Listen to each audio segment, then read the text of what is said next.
What up, YouTube? You already know. Big Lou tapping back in with What It Do with Big Lou MFCR 2. Baby. First time you come to the channel, it'd be highly appreciated if you sub, like, share the channel with your family, friends, folks, peoples, gente, buddies, pals, amigos, and like us. Puerto Riqueños, Boricuas, Jibaritos, Portorros, PRs, Rican say, Panas. Also, I already asked for everybody to subscribe, but also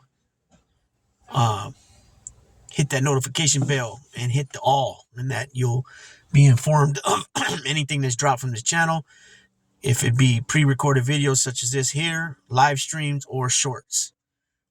It'd be highly appreciated. Everybody out there, help us get our watch hours up. We've passed the 2,000 mark.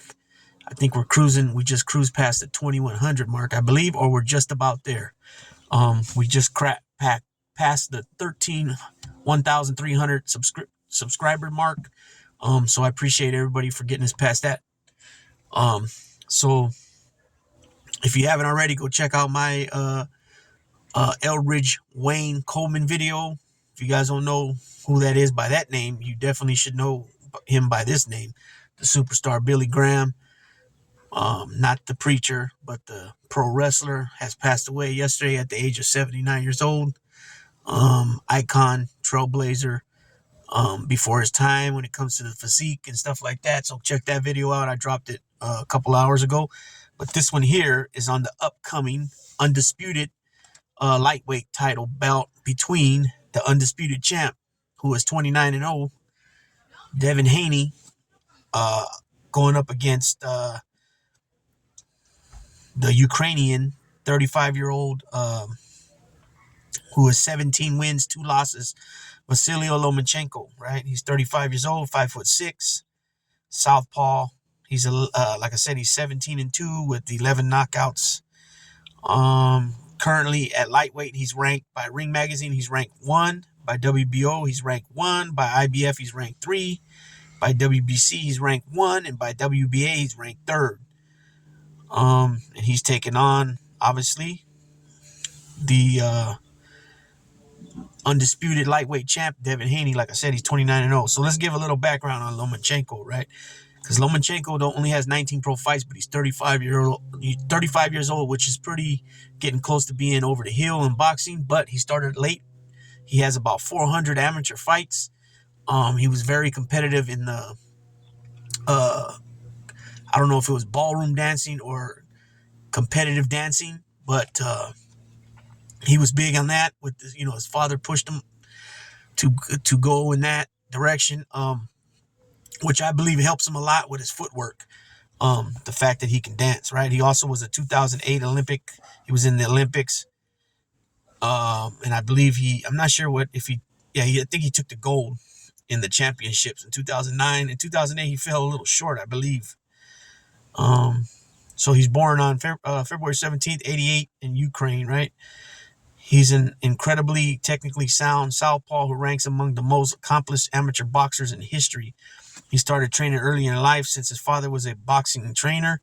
In 2007 World Championships, he made it to the finals, but came away with the silver medal after losing to Albert Selimov. He would go on to beat Selimov twice to avenge a loss, which ended up being the only loss of his entire amateur career. Imagine that, 400 fights and only lost once. He broke out into the pros pretty fast. He ended up winning the title like within his first, I think, 9 bouts, I believe, if I remember correctly. But this dude is very sound. You know what I mean? He knows how to box. Very good boxer. Like I said, he's got good footwork, got good head movement. He's even made so many ex-champions look silly where they quit. They started calling him Lomachenko. His name is Lomachenko, right? Lomachenko. They started calling him No Mas because guys were quitting on the stool, things of that nature. I believe he was holding at the time. I think if I'm incorrect about this, because I really wasn't sure at one point, and I started learning more about some of these fighters. But at one point, when him and Teofimo Lopez fought, Teofimo Lopez was the IBF lightweight champ, and I believe Lomachenko had everything else. But at some point, he vacated the WBC, and that's when Devin Haney became the WBC champion, and that's why they call him the email champion, because I believe what happened was after Lomachenko he either got stripped of it or vacated it, the WBC went ahead and just gave it to Devin Haney. He didn't actually fight nobody for a vacant title or obviously win it in the ring. And that's why he was getting, they were clowning him, calling the email champion. And that's why the same reason why they say that because of politics, Teofimo Lopez got burnt from being the Undisputed. You hear Showbiz say it and some other people say it. And I believe that's the story that happened behind that. Anybody that watches this, and I'm incorrect about that, please put it in the comment section and correct me. But Teofimo Lopez ended up fighting Lomachenko.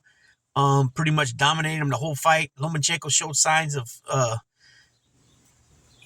especially towards the end where he was making a comeback, but it was too late. And I also believe he was nursing an injury. So, I'm just going to go ahead and say that because when, Teofimo Lopez, when he went to defend the title against Kambosos, he ended up losing. He got dropped. He dropped Kambosos back too, but, he was also nursing injury. So it's one of them things, you can't always complain, or use it as an excuse because it happens a lot. You know what I mean? And it just is what it is. So, Lomachenko ends up losing the remainder of the belts he had at the time, which was the WBO, the WBA, the Ring Magazine belt, and those went to Teofimo Lopez, and then Teofimo Lopez lost it to George Kambosos Jr., the Australian, and then Devin Haney fought George Kambosos Jr. in Australia, took the belts from him, went back to defend him, and beat him again. So when it comes to Devin Haney, he's a very technical guy, very good boxer as well, has no power. He really doesn't have power, though. I think Lomachenko might have him edged out in the power if it's by body weight. So kind of like per capita, but per body weight, because Lomachenko's came up. Thing is here, in my opinion, is Devin Haney's more than he's about a decade younger, 11 years younger. He's bigger, taller. And I think he's gonna handle him. I think he's gonna be with the youth, his skill set and his craft. I think he's gonna outpoint him. I don't think he's gonna knock him out, but I think he's gonna outpoint him and get the decision. And I'll probably say it's probably gonna be a split decision because we've seen fights, and the last one I could think of right now was the Danny Garcia, Jose Benavidez Jr. fight. Danny Swift Garcia clearly dominated him that whole fight, but yet it still was a split decision at the end. I don't understand that. So that's why I'm saying it's probably going to be a split decision. A lot of people like Lomachenko. A lot of people don't like him because he's kind of cocky. But he's proven to have the skills, you know what I'm saying? But at this point in the game, he's he don't have much left. I mean, maybe 5 fights, two fights a year maybe, and then that's about it. The guy will be pushing 40 by then. So if he's gonna do something, he better do it now. You know what I'm saying? He's already had a lot of major titles already under his belt. He's went up in divisions a couple times already. But the fact is that he started off at 130, or he might have started at 126. I'm not sure, but I know he started at least at 130. He's just a small guy, 5'7" or 5'6". I think Devin Haney's about 5'9". I just think Devin Haney's going to go ahead and take care of business. And that, in my opinion, that's what separates him from Tank Davis right now. Even though Tank Davis goes in there, and he's very, very good as far as being patient and counter punching and also on listening to his corner and adjusting in the corner, but he also can adjust in the ring on his own. Or he's also listening to his corner, tell him, yell at him. But, he's beat guys up. He's knocked dudes out. Many guys, ex-champions, current champions. But the fact that Devin Haney, in my opinion, went to Australia, fought for those belts, became undisputed, and then he could have been like, nah, you know what, George, come over here to Vegas, to my backyard, or even the Bay Area. He went back again and defended him over there and then beat him again.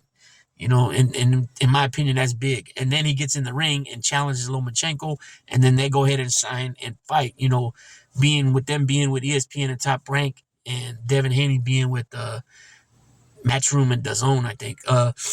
you know, a lot of times with these politics of boxing as of the last so many years, um, usually that type of fight would be hard to make. But they made it. It's going down May 20th. Um, and like I said, in my opinion, Devin Haney's just a little bit outshines Tank Davis, in my opinion, because of the way he went about getting to where he's at. You know what I'm saying? Now, a lot of people will say Paulie Malignaggi, the Magic Man, Paulie Malignaggi is one of them, that he don't consider the WBA regular belt a major world title. So if that's the case, then, you know, Tank's only won a couple of belts, and because majority of the belts that Tank has won are WBA regulars. Me personally, I believe it's still a world title. I mean, you know, you got 5 belts per division, pretty much, plus the ring and the lineal, which is only a name. But you just got to imagine you got all these different guys that are fighting. You know, if one has the super, one has the regular, at some point that's got to count as something. You know what I mean? So, but in my opinion, I think Devin Haney outshines Tank Davis just a little bit, and I think he's gonna go in there. Like I said, I think he's gonna go in there and he's gonna take this fight, a split decision, um, and I think it's gonna be 8 rounds to 4, 7 rounds to 5 type of deal, where it'll be kind of close, but since both of them are skilled boxers, you know what I mean? I can see it, them having some good rounds, back and forth rounds, and, you know, maybe Devin winning every other round or something like that. You know what I mean? You know, but the fact is that Lomachenko's just so small, and, you know, he's short and he's older and he's probably slower than Devin. But the thing is, Lomachenko still has good feet work, good head movement. So, you know, it could be anybody's fight, but I'm going to go ahead and go with Devin Haney, because Devin Haney is from, you know, he fights out of Las Vegas, but he's from the Bay Area originally. His father's from Oakland. I believe Devin was born in San Francisco. Um, and at some point here, I'm going to drop some videos on sports players from from football, basketball, baseball, and boxing. I'm going to go ahead and do 3 to 5 names from each sport that are from my area, from the East Bay Area, including San Francisco, but it's going to be mostly, you know, Oakland, Hayward, Livermore, you know, a little bit San Francisco, guys such as O.J. Simpson, Devin Haney. We got, I'm not sure yet if we're going to go Tom Brady, Devontae Adams, but we'll figure all that out. But yeah, we're going to end up dropping something on that. And that'll include Frank Robinson, Ricky Henderson, Bill Russell,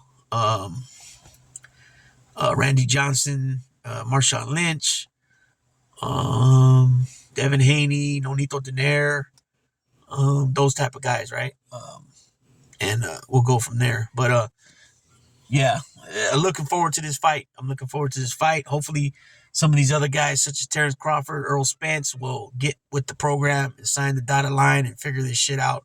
You know, go 50-50 down the line. That's the way it should be. Both guys are well-accomplished fighters. And Earl Spence, in my opinion, Crawford's accomplished more because he's fought now in 3 divisions. He's won titles in 3 divisions. And I think he's unanimous. He was undisputed in 1 division. You know, Earl Spence is currently holding 3 titles out of the 4 in the welterweight division. So that's got to be, you know, obviously those are well accomplishments on his part. And not to mention when he's beat these guys for the belts, he destroys them usually. Sean Porter, you know, he beat him up pretty good. Ugas, he beat up pretty good. Kell Brook, he beat up pretty good. You know what I mean? Danny Garcia is the only one that he beat up Danny. Oh, Mikey Garcia, that was the other one. He beat him up, never was the same. Next fight, Mikey Garcia fights, I forgot his name right now, Sanderson, or I forgot his name. The one that Teofimo just fought, and he ends up beating him, and then Mikey retires. So he took a lot out of all these dudes. Danny's the only one that's came back and avenged his loss by beating Benavidez Jr. And he even went up in division to 154. But you know, at some point, some of these guys get carried away. Tyson Fury 70-30. Come on, man. You're talking about a guy who's undisputed at cruiserweight, and now he holds 3 of the 4 belts at heavyweight. Like, come on, give me a break. 70-30, you know, 60-40, 65-35 is even high. I think it shouldn't be no more than 60-40. Unless the dude has just never done nothing, then I could see that. But this dude's already, won 7 titles, 8 titles. You know what I mean? But anyways, that's just my little scoop on the fight that's coming up. I'll be doing a fight on the UFC fights coming up too. We got a lot of big names and like 3 or 4 of the bouts. There's actually, I think the whole main card. You got Lewis, you got Ferguson, you got Gagey and Portier, you got Wonderboy Thompson, you got Holland, you got I don't even know how to say, but I can't even say his name. He was a champ at one point. He's fighting Pereira. So you got a lot of good fights on the whole card, the whole main card, and I'll be dropping something on that and probably giving my my predictions. So with that being said, Big Lou tapping on out.